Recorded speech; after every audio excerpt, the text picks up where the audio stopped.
Heroes have made poets, and poets heroes. When one side only of a story is heard and often repeated, the human mind becomes impressed with it insensibly. Knowledge is in every country the surest basis of public happiness. Gentlemen, you will permit me to put on my spectacles, for I have grown not only gray, but almost blind in the service of my country.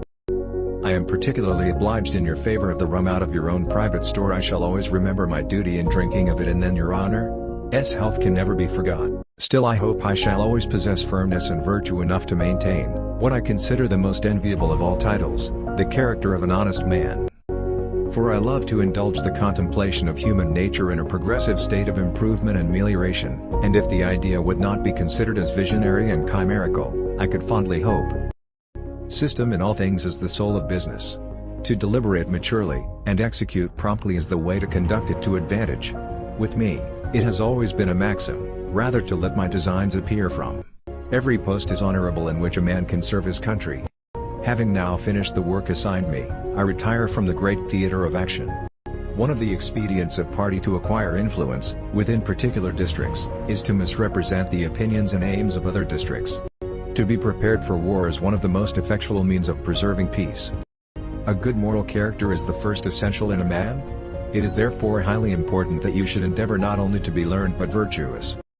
The situation in which I now stand, for the last time, in the midst of the representatives of the people of the United States, naturally recalls the period when the administration of the present form. A people unused to restraint must be led, they will not be drove. Arbitrary power is most easily established on the ruins of liberty abused to licentiousness.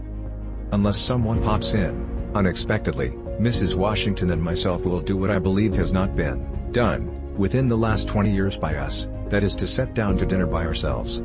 All see, and most admire, the glare which hovers round the external trappings of elevated office. To me there is nothing in it, beyond the luster which may be reflected from its connection with a power. I shall expect you will confine yourself to your studies, and diligently attend to them, endeavoring to make yourself master of whatever is recommended to, or required of you. The hours allotted for the time is now near at hand, which must probably determine whether Americans are to be freemen or slaves, whether they are to have any property they can call their own, whether their houses and farms. My mother was the most beautiful woman I ever saw.